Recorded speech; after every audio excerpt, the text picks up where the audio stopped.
ದೇವೇಗೌಡರು ಅಂದಾಗ, ವಿಶೇಷವಾಗಿ JDS ಅಂದಾಗ, ಕುಮಾರಸ್ವಾಮಿ ಅವರು ಅಂದಾಗ ವಿಶೇಷವಾದಂತಹ ಅಭಿಮಾನ ಕನ್ನಡಿಗರಿಗಿದೆ. ಯಾಕಂದರೆ ಒಂದು ಪ್ರಾದೇಶಿಕ ಬಲ ಆಗಬೇಕು ಅನ್ನುವಂತಹ ಸಹಜವಾದಂಥ ಇಚ್ಛೆ. ಕೆಲವೊಮ್ಮೆ ಕಾಂಗ್ರೆಸ್ನವರು ಟೀಕೆ ಟಿಪ್ಪಣಿಗಳನ್ನು ಹೇಗೆ ಮಾಡಿದ್ದಾರೆ ಅನ್ನೋದನ್ನು ಈಗ ನಾನು ಉಲ್ಲೇಖ ಮಾಡ್ತಾ ಇದ್ದೀನಿ. ಬಿಹಾರದಲ್ಲಿ ನಿತೀಶ್ ಕುಮಾರ್ ಅವರ ಅಸ್ತಿತ್ವಕ್ಕೆ ಕೊಕ್ಕೆ ತಂದಿಟ್ಟಿದ್ದಾರೆ BJPಯವರು. ಅದೇ ರೀತಿಯ ಹುನ್ನಾರ ಕರ್ನಾಟಕದಲ್ಲಿ ಆಗ್ತಾ ಇದೆ. ಸೊ ಹಾಗಾಗಿ JDS ಕೂಡ ತನ್ನ ಅಸ್ತಿತ್ವವನ್ನು ಕಳ್ಕೊಳ್ಳುತ್ತೆ ಮುಂದಿನ ದಿನಗಳಲ್ಲಿ ಅಂತ ಹೇಳ್ತಿದ್ದಾರೆ. ಅದನ್ನು ಹೇಳೋರು ಯಾರು? ಕಾಂಗ್ರೆಸ್ಸು. ನೀವೇನು ಮಾಡ್ತಾ ಇದ್ರಿ? JDS ಮುಗಿದೇ ಹೋಯ್ತಪ್ಪ, ಜನತಾದಳ ಎಲ್ಲಿದೆಯಪ್ಪ? ಬರೀ 19-20 ಜನ ಗೆದ್ದಿದ್ದೀರಿ. ಅವರು ಕೂಡ ನಮ್ಮ ಜೊತೆಲಿ ಬಂದ್ಬಿಡ್ತಾರೆ. ಇನ್ನೇನು ನಾಳೆ ಬರ್ತಾರೆ, ಇನ್ನೇನು ನಾಡಿದ್ದು ಬರ್ತಾರೆ. ಕೋಟ್ ಒಳಸ್ಕೊಂಡು ನಿಂತಿದ್ದಾರೆ, ಕುರ್ಚಿ ರೆಡಿ ಇದೆ ಅವ್ರಿಗೆ ಅಂತ ಹೇಳ್ಬಿಟ್ಟು ಡಂಗೂರ ಬರ್ಸಿದ್ರಲ್ಲ. ಇವಾಗ ಏನ್ ಹೇಳ್ತೀರಿ? ಕೇಂದ್ರ ಸರ್ಕಾರದ ಮೈತ್ರಿ ಆದ್ಮೇಲೆ ಇವತ್ತೇನ್ ಮಾತಾಡ್ತಾ ಇದ್ದೀರಿ? ಜನತಾದಳ ಎಲ್ಲಿದೆ ಅಂದ್ರಿ? 25 ವರ್ಷ ಮುಗಿಸಿ ಒಂದು ಪ್ರಾದೇಶಿಕ ಪಕ್ಷ, ಸಣ್ಣ ಪಕ್ಷ JDS ಪಕ್ಷ ಇವತ್ತು ಬಲಿಷ್ಠವಾಗಿದೆ ಅಂತೇಳಿ ನಾವು ಹಾಸನಲ್ಲಿ ಸಮಾವೇಶ ಮಾಡಿದ್ವಿ. ಹಾಸನಲ್ಲಿ ಸಮಾವೇಶ ಮಾಡಿದಾಗ ಅದು ದೇವೇಗೌಡರ ತವರು ಜಿಲ್ಲೆ, ಅದರಿಂದ ಅಲ್ಲಿ ಸಕ್ಸಸ್ ಆಯಿತು ಸಮಾವೇಶ. ಇಲ್ಲಿ ಬರಕ್ ಹೇಳಿ ನೋಡೋಣ ಉತ್ತರ ಕರ್ನಾಟಕಕ್ಕೆ ಅಥವಾ ಬೆಂಗಳೂರಲ್ಲಿ ಮಾಡಿ ನೋಡೋಣ ಅಂತ ಹೇಳಿದ್ರು. ಬಿಜಾಪುರಲ್ಲಿ ಮಾಡಿದ್ವಿ. ಬಿಜಾಪುರಲ್ಲಿ ಅದೇ ತರ 2ರಷ್ಟು ಜನ, ಲಕ್ಷ ಜನ ಸೇರಿ ದೊಡ್ಡ ಸಮಾವೇಶ ಸಕ್ಸಸ್ ಆಯಿತು. ಅದಾದ್ಮೇಲೆ ಬೆಂಗಳೂರಲ್ಲಿ ಮಾಡಿದ್ವಿ. ಬೆಂಗಳೂರಲ್ಲಿ ತಾವು ನೋಡಿರ್ಬೋದು, ದೊಡ್ಡ ಮಟ್ಟದಲ್ಲಿ ಈ ತರ ಜನ ಬಂದು ನಮ್ಮ ಏನು ಬೆಳ್ಳಿ ಹಬ್ಬ, ಜನತಾದಳದ್ದು ಬೆಳ್ಳಿ ಹಬ್ಬ ಸಕ್ಸಸ್ ಆಗಿರತಕ್ಕಂಥದ್ದು ಎಲ್ಲ ಪಕ್ಷದವರಿಗೆ ಒಂದು ಸಂದೇಶ ಹೋಗಿದೆ.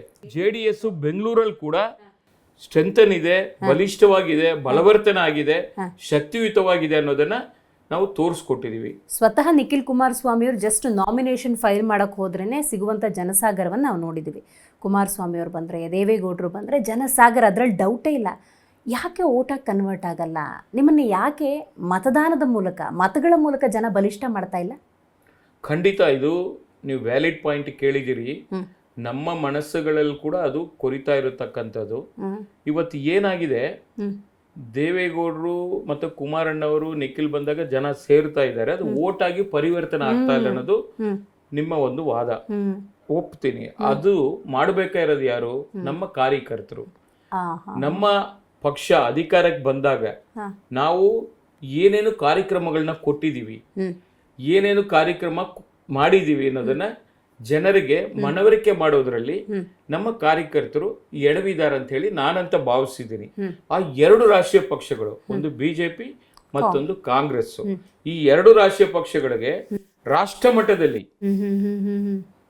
ಮಟ್ಟದಲ್ಲಿ ಅವ್ರು ಇರೋದ್ರಿಂದ ನಮ್ಮ ರಾಜ್ಯಕ್ಕೆ ಅಂತ ಬಂದಾಗ ಬಹಳ ಜನ ಉತ್ತರ ಭಾರತ ಇರ್ಬೋದು, ದಕ್ಷಿಣ ಭಾರತದಿಂದ ಇರ್ಬೋದು, ತಮಿಳು ಭಾಷೆಗರು ಇರ್ಬೋದು, ತೆಲುಗು ಭಾಷೆಗರು ಇರ್ಬೋದು, ಮಲಯಾಳಿ ಮಾತಾಡೋರು ಇರ್ಬೋದು, ಹಿಂದಿ ಭಾಷೆಗರು ಇರ್ಬೋದು, ಬಹಳ ಜನ ಇಲ್ಲಿ ಬಂದಿದ್ದಾರೆ.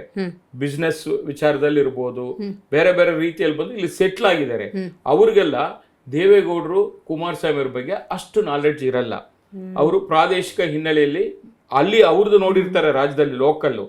ನಮ್ಮ ರಾಜ್ಯದ ಬಗ್ಗೆ ತಿಳುವಳಿಕೆ ಮೂಡಿಸ್ಬೇಕು. ನಮ್ಮ ನಾಯಕರು ಏನೇನ್ ಕೆಲಸ ಮಾಡಿದ್ದಾರೆ, ಏನ್ ಯೋಜನೆ ತಂದಿದ್ದಾರೆ, ನಮ್ಮ ಕಾಲದಲ್ಲಿ ಏನೇನು ಆಗಿದೆ ಅನ್ನೋದ್ ಬಗ್ಗೆ ನಾವು ಕರೆಕ್ಟ್ ಆಗಿ ಅವ್ರಿಗೂ ಪ್ರಚಾರ ಮಾಡಿ, ಅವ್ರಿಗೂ ಕೂಡ ಮೈಂಡ್ ಸೆಟ್ ಮಾಡಿ ಹೇಳುವಂತ ಕೆಲಸ ಆಗ್ಬೇಕು.